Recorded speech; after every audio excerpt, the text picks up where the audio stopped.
have the honor of presenting to you the mayor of the great city of Chicago, Rahm Emanuel.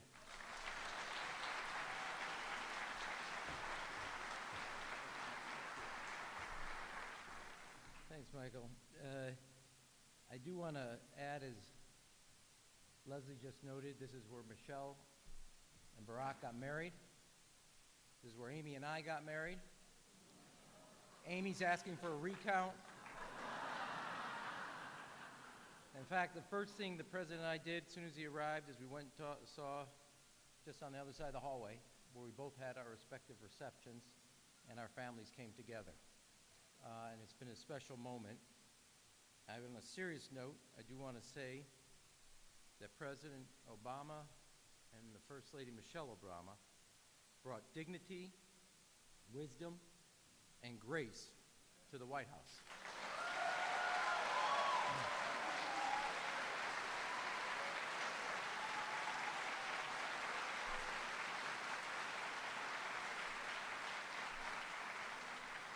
He brought a great respect for democratic institutions, for history, and for the people, all the people he was elected to serve and represent.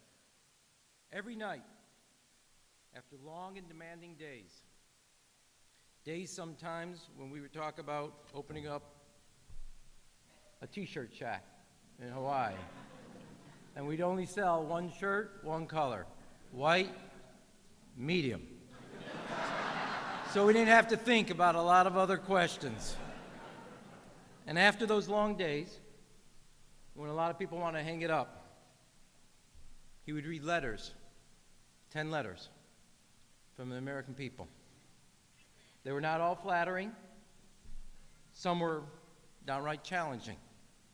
But he knew how isolating the White House could be. And he knew it before he got there. But he never wanted to lose touch with the American people or any part of the American family and community. President Obama never lost touch with Chicago, his home. And Chicago never lost touch with President Obama.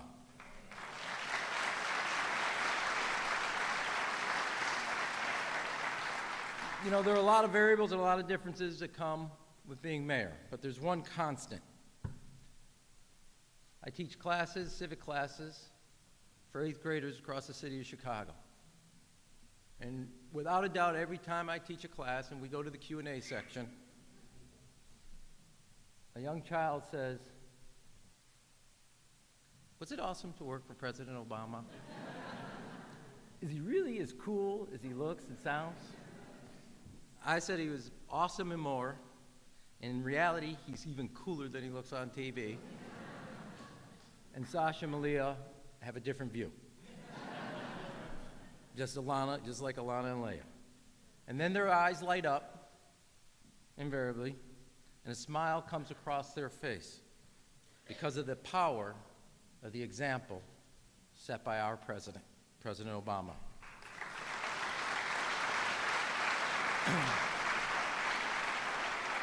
And one thing's also struck me as mayor as I go across and teach these classes across the city.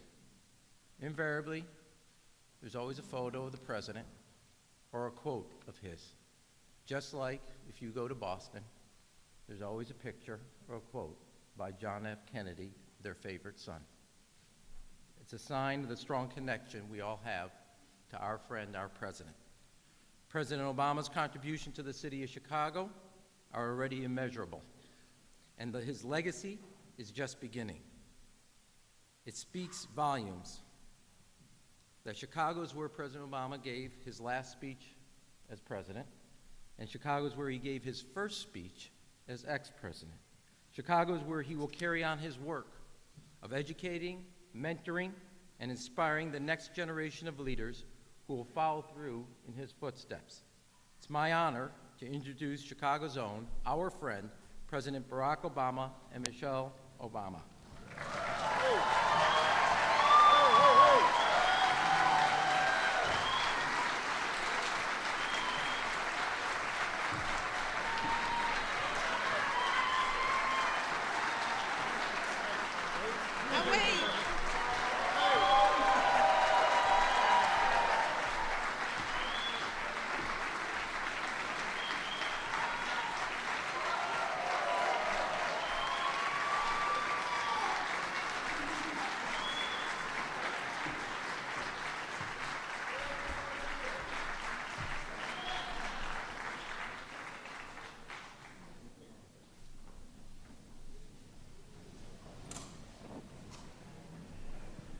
Well, welcome home, Mr. President. Thank you.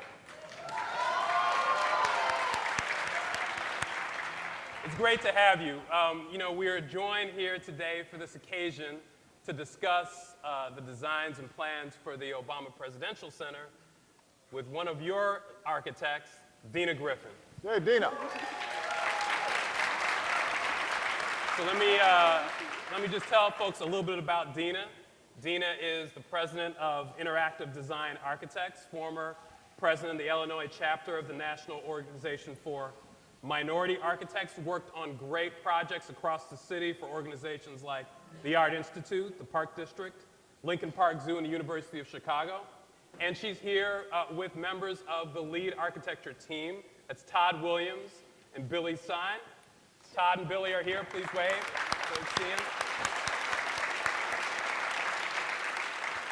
And of course, Dina's partners are here, Bob Larson and Charlie Young. Where are you guys?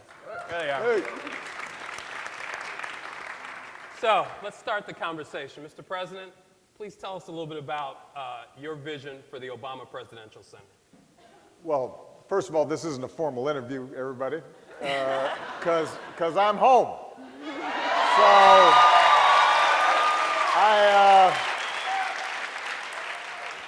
couple people I want to give a shout out to before we start. First of all, I want to thank our outstanding Mayor Rahm Emanuel and his wonderful First Lady, Amy Rue. Give him a big round of applause. We also have here the Senate President and former colleague of mine in the state Senate, John Cullerton and Pam Cullerton. Proud grandparents, I might add, just had a new one. We've got Representative Juliana Stratton here. There she is. We have Cook County State's Attorney Kim Fox in the House. And you already heard from our outstanding Alderman Leslie Hairston. Give Leslie a big round of applause. My mother-in-law is also here, Mary Robinson. Valerie Jarrett is here. And Valerie Jarrett's mom, Barbara Bowman, is here, Dr. Barbara Bowman. One of our best friends, Anita Blanchard's here, who delivered our babies. Family. So, and as I just look across the room, we've got so many friends and people we've worked with together for a long time. I want this to be more of a conversation, so you notice I'm not at the podium. I'm not making a formal speech here. What I want to do is just describe the vision of what we hope the Obama Presidential Center will be. And then what we want to do is take some questions, both from Mike and from you. We got a little bit of limited time, so we're not going to be able to answer every question today. But after we're done with this formal program, Mike and other staff will still be here to talk more about it.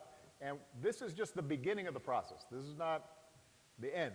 We're going to be continually in conversations with the community about how we make this work for you. As Ron mentioned, Michelle and I had our wedding reception here. And it was a good party. And we will be celebrating our 25th anniversary this year in October. The first apartment that I ever stayed in Chicago was the Flamingo up in Hyde Park. Yeah. Right across from the Point. The first home that Michelle and I bought was in Eastview Park, right down the street. Michelle was raised a few blocks south in South Shore.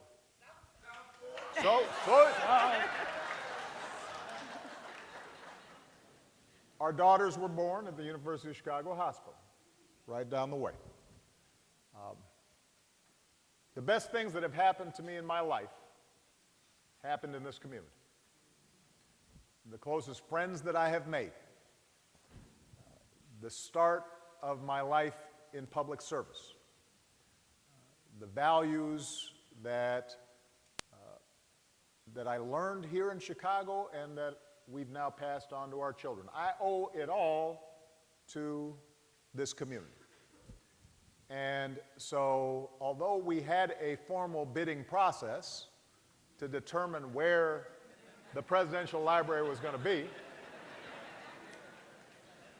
the fact of the matter was it had to be right here on the south side of Chicago. There really was no alternative.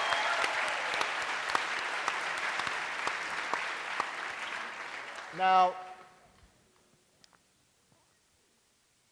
there are a lot of presidential libraries, and I think there is a tendency to think of this as a monument to the past, to think of it as something that is backwards looking, a record of whatever was accomplished during that time, and a little bit of an ego trip. See what I did. When Michelle and I started talking about the presidential center, we were really firm that what we wanted to do was create something for the future, something that looked forward, not backwards. And it is because of that conception that we call it a center and not a library. We are interested in having displays and exhibits that can teach young people about not just my presidency, but all the people who led to my presidency. The process of struggle and the process of overcoming that I stand on top of. And so there will be a museum embedded in the library. And let's face it, y'all want to see Michelle's dresses and, some of the campaign posters, and, maybe there'll be, some artifacts from the White House and the presidency. Those are all interesting things to pull people in and give them a sense of what this has been all about. But the thing that is most exciting to us is to create an institution that will train the next generation of leadership. The Michelle LaVaughn Robinsons of today and the Barack Obamas of today, so that they can take up the torch and lead the process of change in the future. And that's why we're calling this a presidential center. And that is why, as many of you saw when you walked in and you saw the design, it's not just a single building, but it's more like a campus.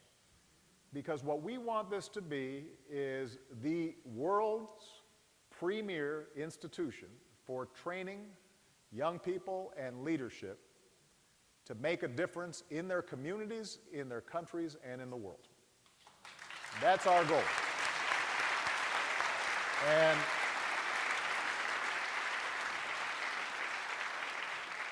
so how is that going to happen?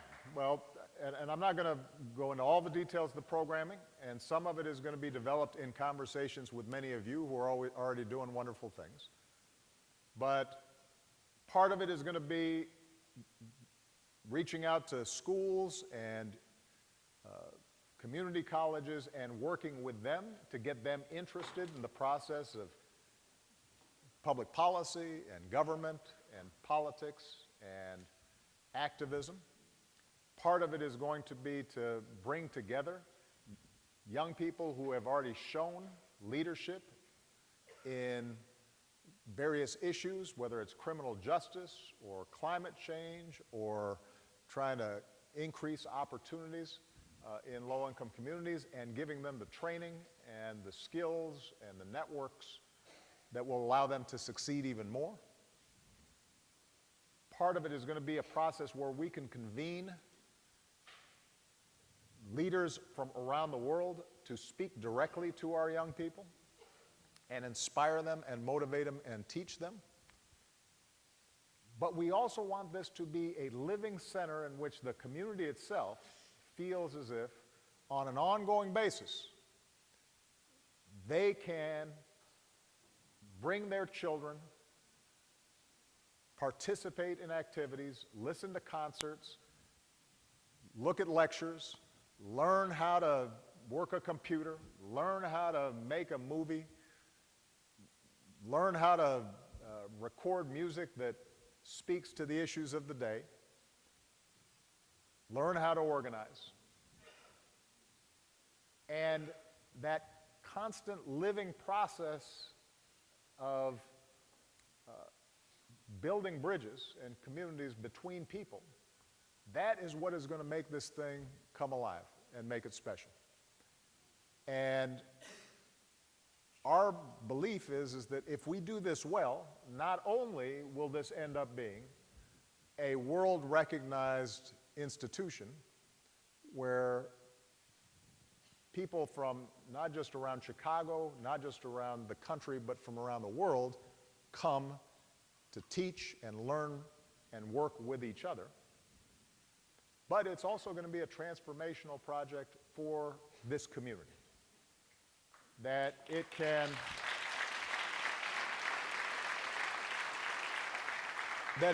bring economic development opportunities to this community, that it can spark and enhance good work that's already being done to make sure that our kids are always setting their horizons and expectations at a high level,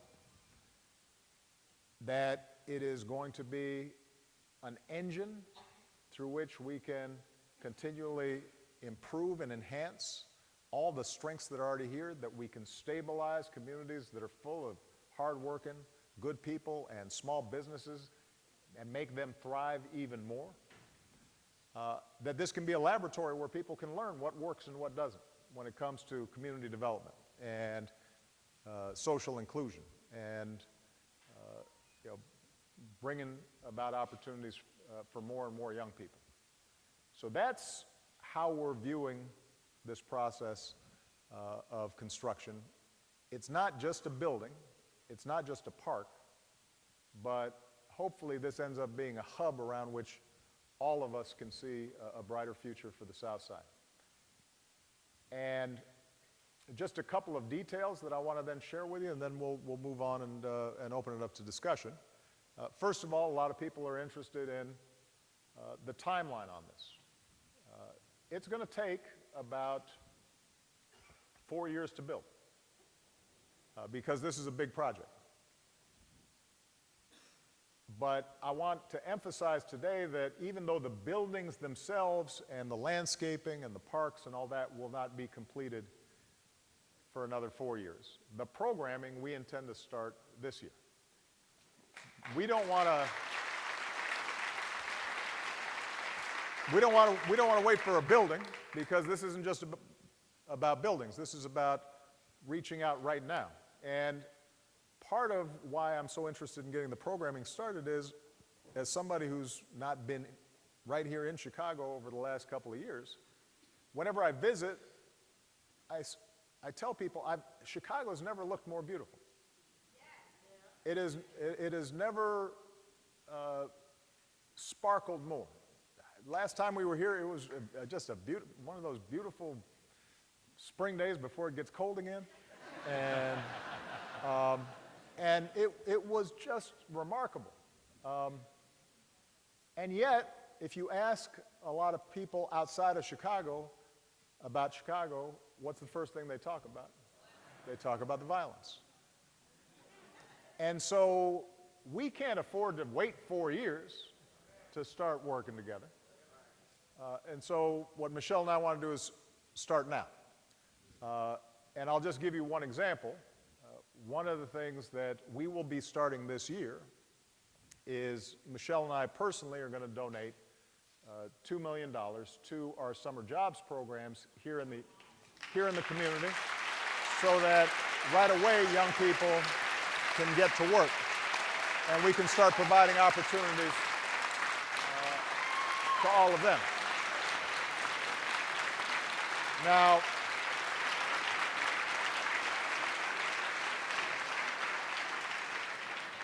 I think my mother-in-law just said, "What?"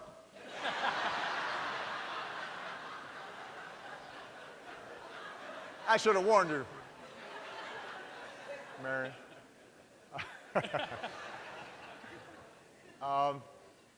So we'll be working with the city, we'll be working with the county, we'll be working with businesses, because part of what we want to do is reach young people who might be at risk if they don't have something to do during the summers. But part of what we also want to do is to reach older youth who may be prepared for apprenticeships, because one of the things that this project's going to do is generate jobs. We want to make sure that some of those young people can get trained so that people don't say, well, why didn't you hire anybody from the neighborhood? And the contractor says, well, we didn't have anybody who was trained. Well, let's start the pipeline now so that we can start getting some of those folks trained.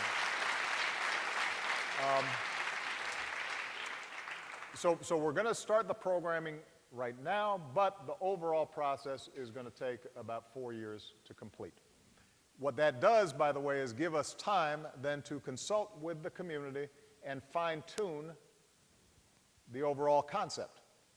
Right now, what many of you saw as you came in, you saw the models, you saw the pictures, that's our basic conception, but it's not fixed yet.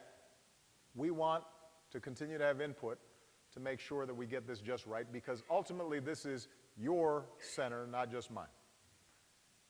Point number 2, you will notice that as we envision it, it's not just a building. We are looking at transforming Jackson Park so that it once again becomes a people's park. Now, what do I mean by that?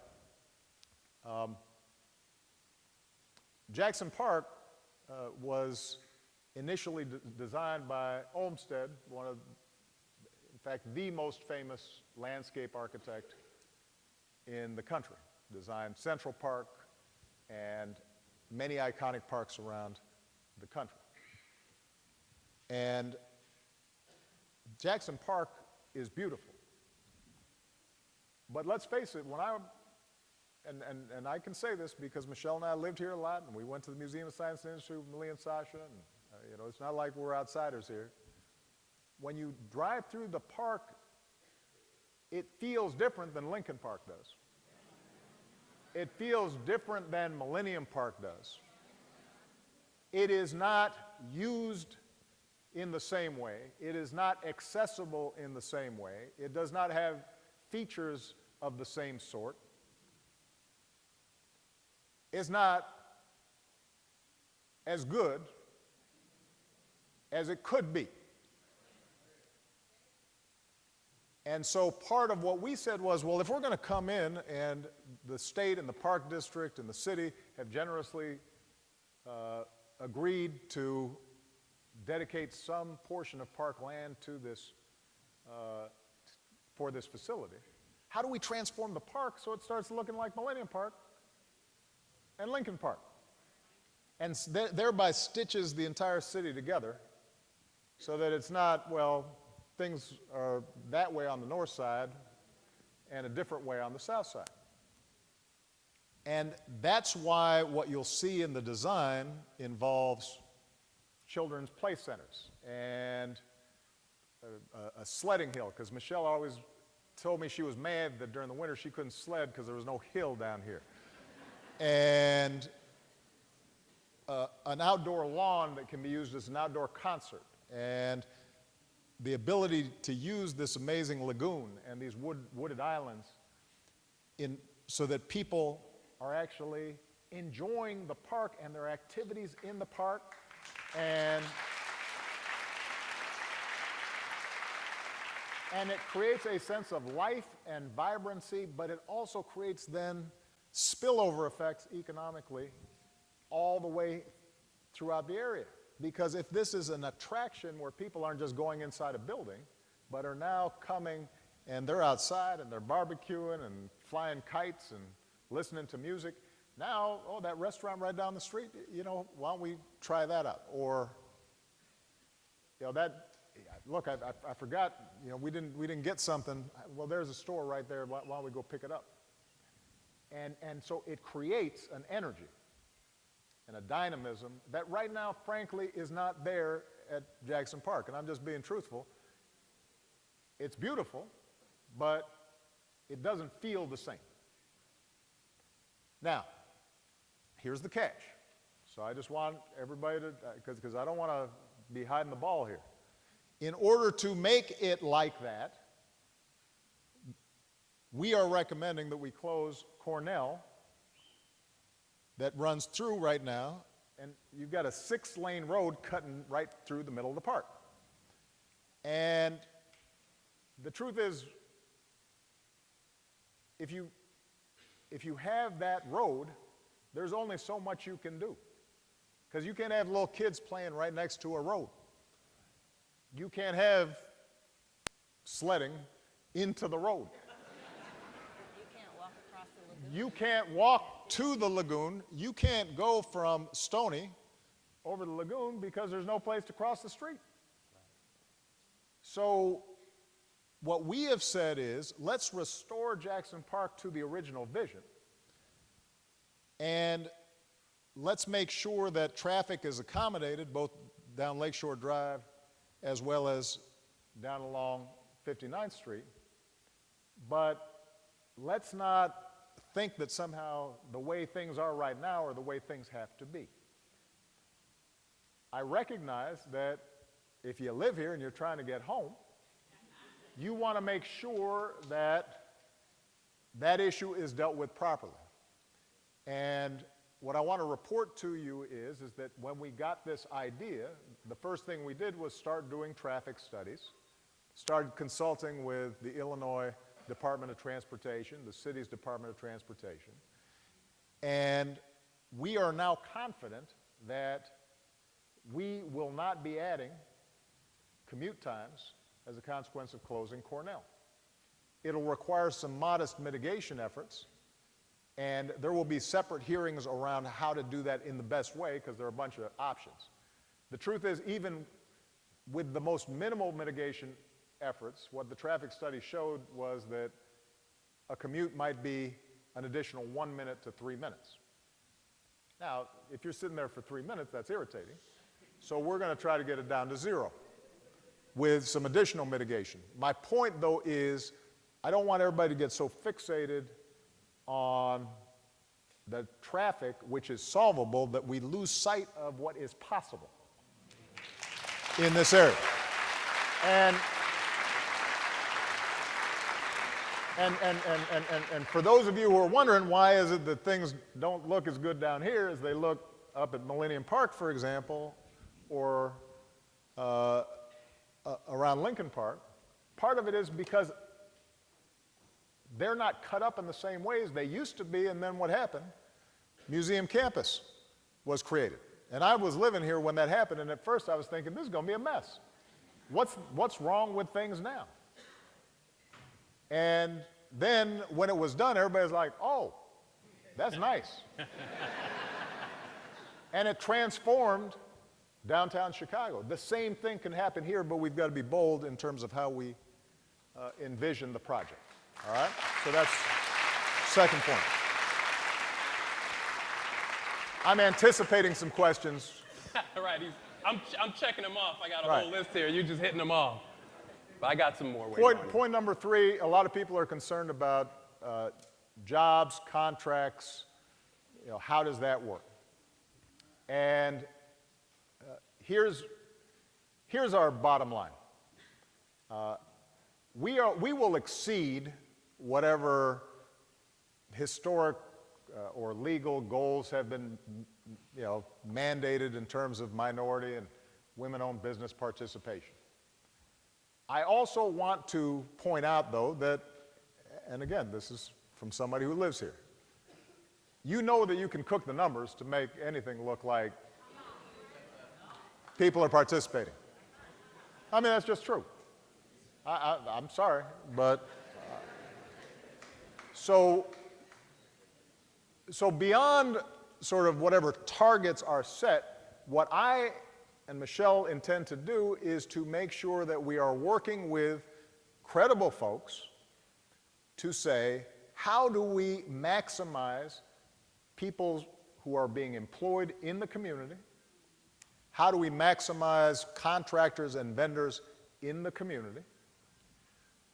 I will be honest, if we have to choose between somebody who is not a minority or woman-owned vendor who does really great work and is going to make this whole thing terrific, and somebody who's raggedy,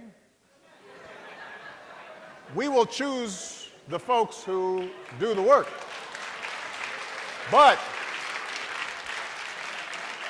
what I'm also saying though is that we are not only confident that we can find people who can do the work, but where we have some specialized something or other, you know, some engineering thing or some this or that or the other, where right now we don't have a high quality minority or woman-owned vendor who can do it, we will put pressure on the folks that we hire to say, who are you training and partnering with so that the next time they are able to do it. All right? And we've put together an inclusion council that is devoted just to dealing with this topic. Just a couple of numbers that people may be curious about in terms of the number of permanent jobs that we expect just in and around, you know, actually working at the center. We're looking at 200 to 300 jobs. But the studies that have been done indicate that for the South Side, this will end up generating a couple of thousand jobs. In the construction phase, 14 to 1,500 in the construction phase and another 2,000 in the overall economic development of the area. Now, for the city as a whole, you're actually looking at more like 5,000 and 300 or 400. But just for the South Side, 80%, for example, of the construction benefits and hires will be here in this area. And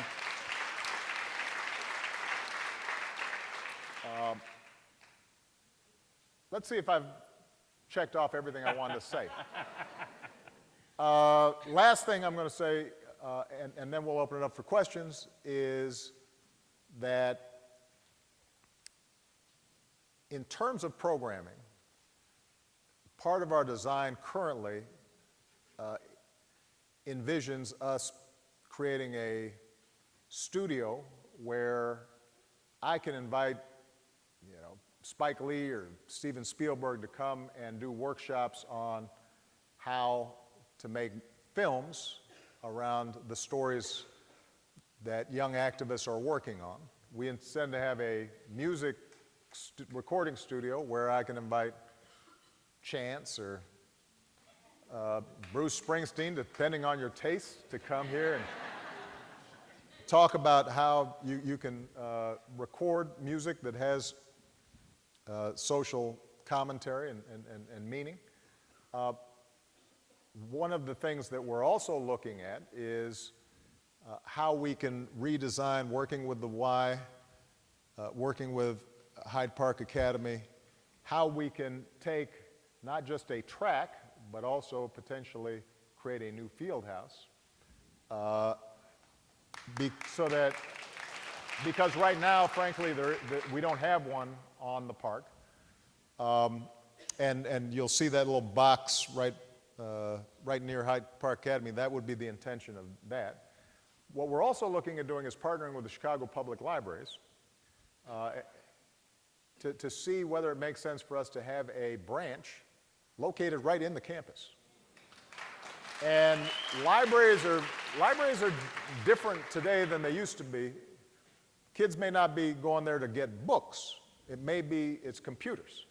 And we're doing digital training there. And you know, we ask Microsoft or Google or somebody to come in and teach our kids code. You know, so the reason I'm raising these things is that once we've put together the facilities, working with the community, we can make our own decisions about, at any given moment, what are the kinds of things that are going to be most valuable, most relevant right now to making sure that our children have the opportunities that every other child should have. And that is going to be, most important. So I think I've covered enough. Otherwise, you'll never get any questions in. So with that, Mike, what do you got to say? First of all, that's awesome, right? It's awesome. Let's just call it what it is. We are excited. We've asked the guests here to fill out some cards and hand in some questions. Some have been given to me. So I'm going to call out some names and some neighborhoods, and I want to make sure that you all wave when I call your name, and I'm going to ask your question. Sanaya is here from Washington Park. Sanaya, where you at? There you are. Hey, Sanaya. And this is, actually probably really touches on design, so Dina, you may want to jump in here on this. But Sanaya wants to know, okay, really, how does this center and the park itself serve all citizens? Maybe there might be folks who would come here who aren't necessarily interested in engaging in discussion in the museum. And if you look at the plans, you'll see conversations about community gardens, and you mentioned places to go sledding and hear music. So as a designer, as an architect, how does the design of the park and the building really come together? How do we think about that? Can I first just say what President Obama said prior to this regarding program and the next chapter of the First Lady's and the President's life is why we, and I think I can speak for the design team, why we are so excited to be working on this. This is a good team. It's just not about building a building and then moving on. This is about building a movement, and I'm just so excited to be working on this, and I can speak for my partners too. But with regards to the building and how it does do that, I mean, you guys did get to see the model. One of the things that's very hard to look at, I know people are concerned about building in the park. We are very sensitive to that, and as the President said, we want to bring that back. We want to bring the parks back to what they were. And we don't want to impose this building on the park and on the community and say, here you go, deal with this and forget about park space. The buildings were designed so that when you look at it as a whole, it looks like there's only one building on site because the landscape kind of covers the top of it. And we wanted to do that so that we introduce the building to the park and that the park accepts it and the park is that much better for it. But, and you know what? Oh my God, I forgot the question. Question All right, is, you're doing good. no, you're doing good. You're but doing good. on a You're roll. doing good. how's it pulling people in? What kind? Oh, yes, thank how do you. we attract And folks? this, I was on the right track. You so were. Yeah, the, you were. I was. Go. So the buildings, like I said, you only really see one big building. But the concept of this was, and Mrs. Obama has always stressed this, I want to be able to see through the park. I want to be able to see what those fantastic views through there, and not necessarily taking in the lake view, but knowing that it's there and not blocking that access from the west side, from the community, through the park, and onto the lagoon and the lake. So the buildings are built in a campus-type arrangement. And that campus type, it's very hard to see. I wish I had a pointer. Here, I'll point. Oh, could you? Thanks. Yeah. Okay. So first we'll point it. Mayor, Mr. This one President, over yeah, here. This is the best. This Come one's over. better. This one. All right. Yeah. I'm the This is official better. pointer. Go ahead. I'll just stand at the podium with the seal Yeah, on stand it. at the podium. I'll All come right. over here. So What do you want me to point at right now? the campus, first the park, thank you. The park envelops the buildings. Now could you point to the library building? Yes.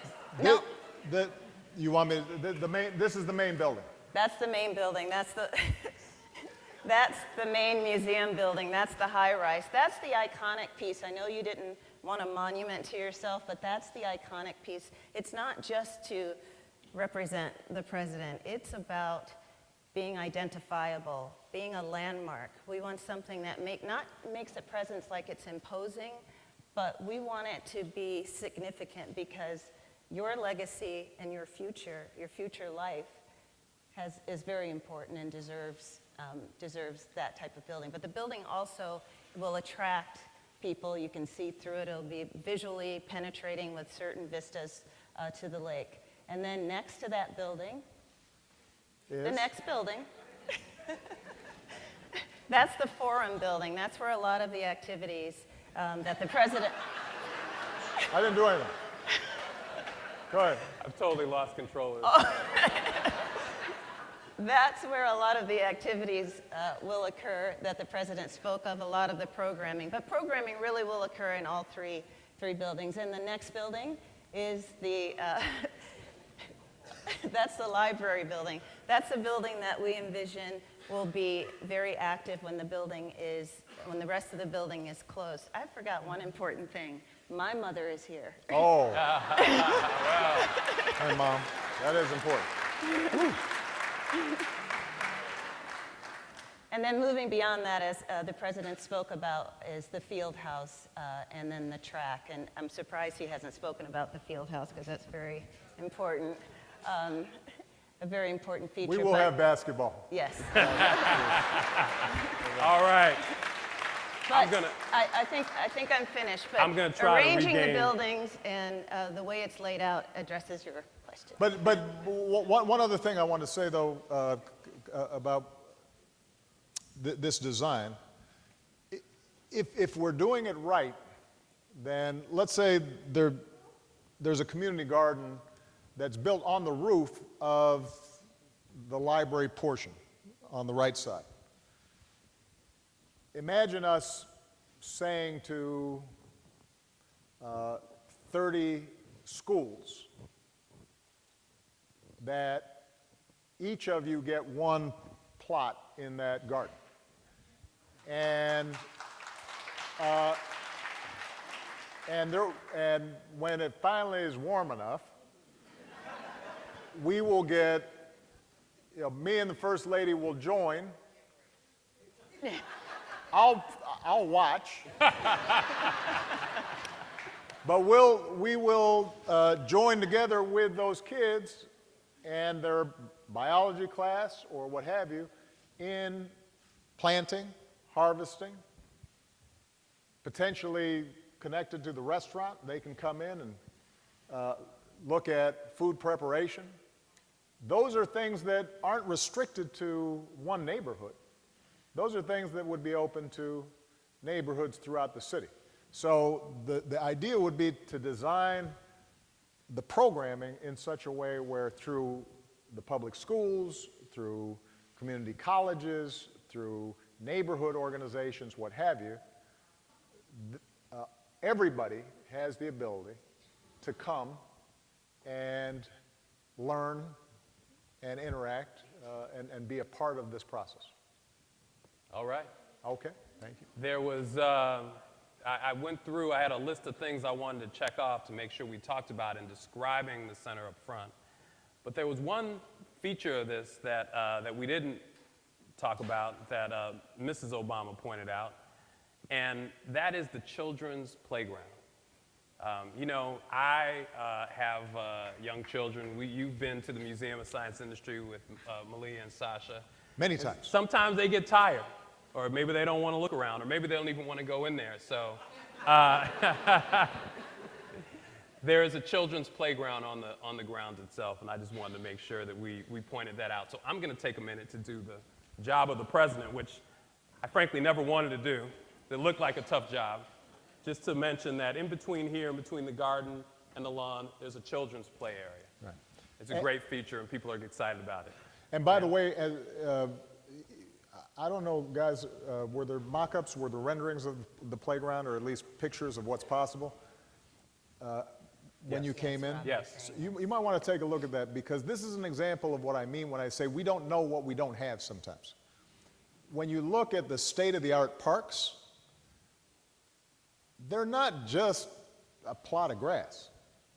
You've got climbing walls, and you've got, you know, steps, and you've got just a whole bunch of stuff for kids to engage, learn, you know, have fun, And you know, one of the things I want the community to do is to look at what they're doing in places like Brooklyn and in their parks, or what they're doing in Seattle in some of their parks, or what they're doing, frankly, in some of the parks up on the north side, in terms of how to engage young people. Now, part of what that requires also, though, is that we have programming where there's some adults around, and that's why we want to make sure that we're partnering with folks, because if we've got the YWCA right across the street, there may be ways in which we can link up, and they're sponsoring some programming using that park playground. We're sponsoring some other stuff. But what we want to make sure of is that the park is not just a dead zone right now. And the only time kids go there is when they're just wandering around with nothing to do and nobody to supervise them. I also think, by the way, because you mentioned the Museum of Science and Industry, Right. we spend a lot of time in the Museum of Science and Industry. We love that institution. David Mazzina couldn't be here today, but he's a great friend. But you notice folks just go downstairs, they park in the Museum of Science and Industry, and then they go home.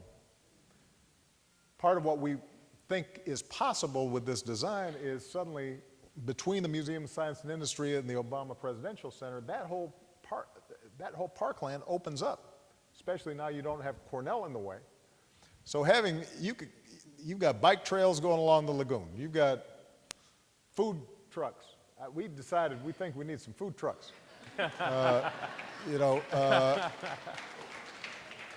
We might get those little paddle boats up in the lagoon. Potentially, the Museum of Science and Industry opens up its south face, so that instead of just you go in underground, you come up, you go back out. Now suddenly on a nice day, you open that back part and you go through, you can visit the Museum of Science and Industry, walk right out the back, walk along the lagoon, walk through our campus, get a taco.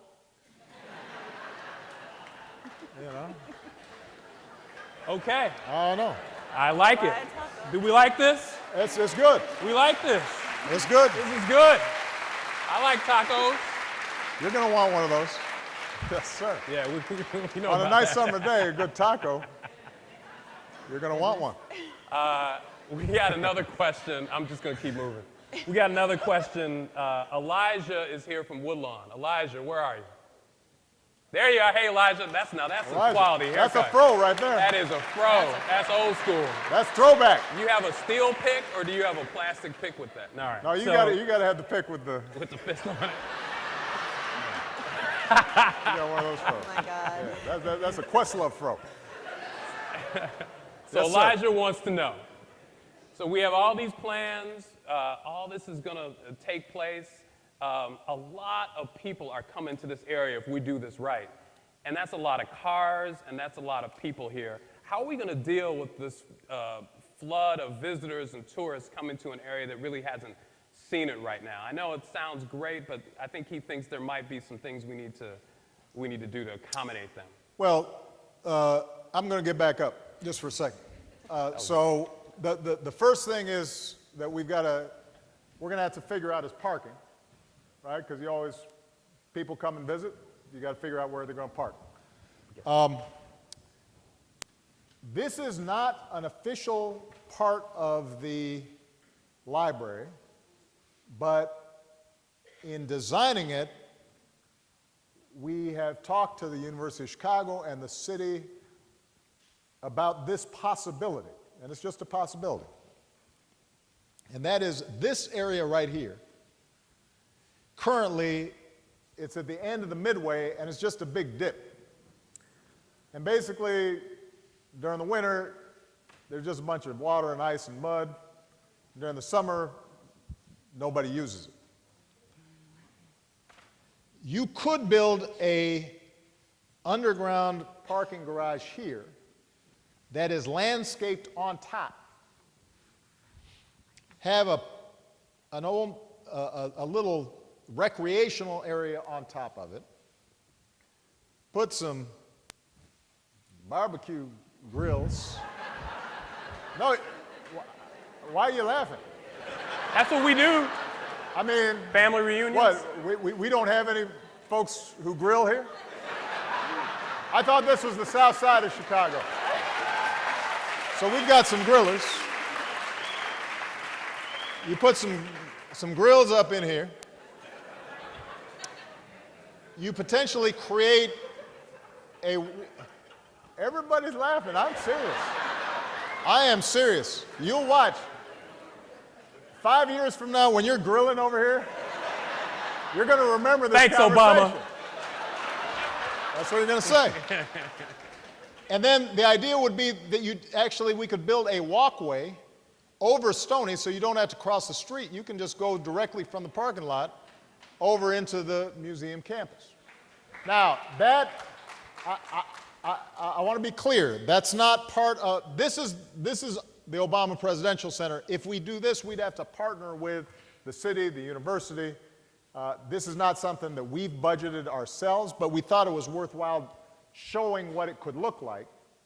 Because, by the way, the Metro stops right here. So it also means that you could, if you use Metro, you can park down here, go directly into the Metro station, right? So it's adding additional capacity. If that does not work, there are other options in which we can do underground parking below the children's playground. And basically then you just build the parkland on top of it, right? So we have a variety of options and designs, but this is the ideal. Now that's on the parking. Traffic, I already mentioned. The one other thing, though, I just have to say is it's a good thing to have more people down here. Just going to say that. Yep. And the reason it's a good thing is because if you look at communities that are thriving, you have a mix of businesses and residential and foot traffic. This dates back to sort of discoveries. Back in the 60s when there was a lot of debate about urban development. And they called it urban renewal, but sometimes, including in this city, it was more like urban removal. A lot of times what happened in development was you had these big blocks of development where nobody could walk, there weren't any small stores, there weren't any foot traffic. Suddenly the streets are empty, and people don't want to go to places where there are no people. It's also more of a security issue when there are no people on the streets, right? Part of the reason now that the South Loop or the West Loop or the Loop looks so much different than when I first came here in 1985 is because suddenly you had these street-level attractions and interactions, and people started feeling like, oh, this is a lively place. And I'm seeing all kinds of stuff going on. And so we should not be afraid of wanting more people here. And we estimate that this library and campus will probably get 600 to 700,000 visitors. And that's a good thing, because they are going to then see how beautiful this community is. They are going to then be frequenting stores, and that means that the proprietors of local businesses can benefit. In doing all this, we got to make sure that the communities are stable and folks that are here are benefiting from it. And that's why this whole economic development process and the consultations with the groups that are already here is going to be so important. You know, the other, Perry Irmer's here, the president of the DuSable Museum. Hey, Perry. And so we really have the opportunity to extend that museum campus even further west, right, into Washington Park. The Washington Park folks are in the house. Yes, sir. Stephanie from South Shore had a question. Where are you, Stephanie? There you are. Hey, Stephanie. So Stephanie saw the design out there. She loved it. And she thought Is it that was- true, Stephanie, or is he putting your words in mouth? It's nice, right? Did you see those barbecue? We'll go back and take a look. We'll highlight them. Talk to us a little bit about the inspiration for this. What inspired you? What inspired Mrs. Obama? What inspired the design team to come up with such a compelling vision for the Presidential Center? You know, I think this is a great thing to have Dina talk about, because we've been watching Todd and Billy and Dina and the whole team. I wanted to be an architect when I was a kid, and somehow it took a wrong turn and ended up in politics. But really, it starts with conversations, and Dina, maybe you can just walk through how this has evolved, but also the continuing evolution that'll be taking place. And I think, again, I can speak safely for Todd Williams, Billy Chen, and Bob and Charlie, that the inspiration is your vision. It's what you want to do with this building. Right now, we're at the concept stage, so the buildings are taking shape, but they may or may not be in their final form. It's an evolving process, but it's all about making sure that the physical creation matches the vision and is constantly being checked for that. And every day that vision changes, not your vision changes, but there are some changes that occur because things are thought out. We have incredible sessions where there's a lot of back and forth, and you can only do that. You can't design in a vacuum. Sure, someone may have a particular style, but that may not work. You've got to work with the client and work with the vision and help unify the two. Yeah. The main thing that Michelle and I contributed is just saying, what is it that we want to see, say, 10 years from now?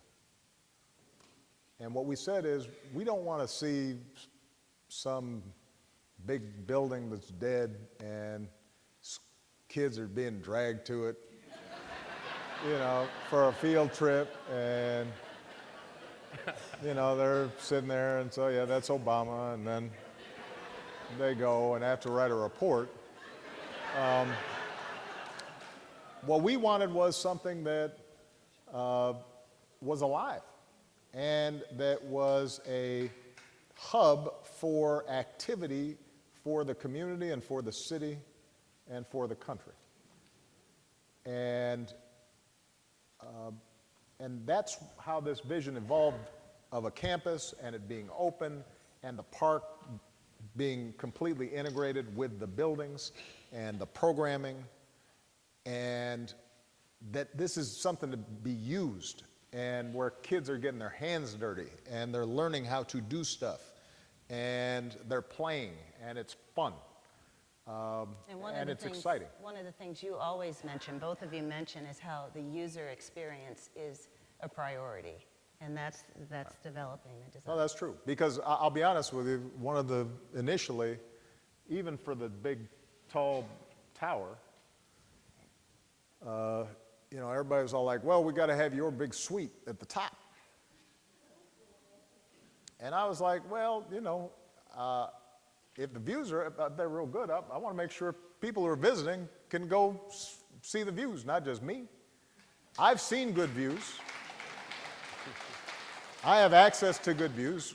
I'd like kids to be able to see what it looks like to be on top of a tower looking out over the lake and maybe being able to see the tip of the city. So, it's important for us, from my perspective, to just make sure that that when we're gone, this thing is living. It's growing. It's constantly moving. And Michelle is the person who also reminded me, I'm the one who was taking those little girls and I in the stroller, and so, you know, how's the parking? What are the bathrooms like? Is it easy to find something to eat? Just very practical things that, you know, parents have to deal with, right? We want to make it user-friendly. So we have time for one more question. Before I get to that, Dina, I was reminded about a story that you told at a community reception recently. Mrs. Obama spoke recently to the American Institute of Architects. It was fabulous. Yeah, there's a few. All right, there you go. Well, There she had talked about there, she spoke about diversity in the profession. And one of the things that you pointed out was you really have to give children an opportunity to see architects. And so if you're going to give them the chance to be one. So one, we're so glad you're here, not only for your work, but for the example that you set. But tell us about your time at Kenwood Academy. There you go. Yeah. When you decided you were going to be an architect. Oh, God, this is not that time, but I'll just touch on it a little bit. I went to Kenwood Academy, go Broncos. And we had, this is really going to date me, but it's okay, I don't care. We had to choose between industrial education or home economics. And I wanted nothing to do with any kind of baking, cooking, and I still don't. Ask my mom. So I chose industrial education, and I didn't care at that moment if I had to do welding or carpentry or whatever, break a nail, I didn't care. I wasn't going to do home economics.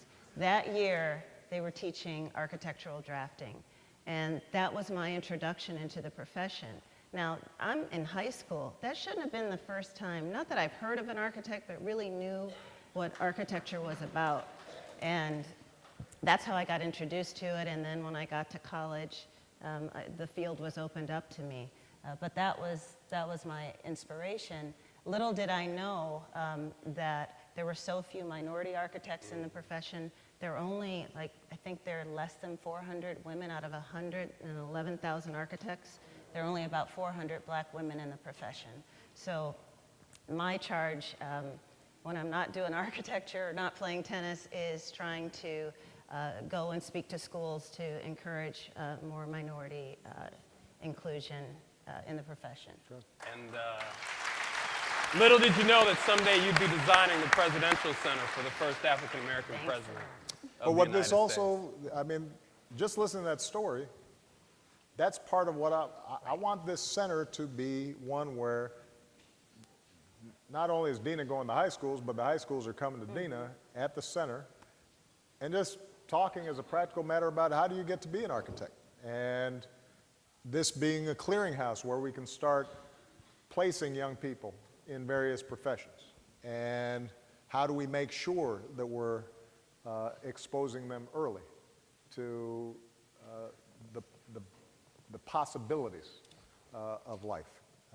And to have something that is a beacon for them about what's possible ultimately is more than just buildings or jobs or contracts. It's about hope. It's about belief. It's about the story that our kids tell themselves. If they see a world-class institution in their community, populated by people who come from their community, then they have a sense of importance. And that ultimately is what I want to give back, because that's what Chicago gave to me. Mr. President, thank you so much. All right. Southside, thank you for joining us. Thank you, Southside. We're just getting started. Thank you.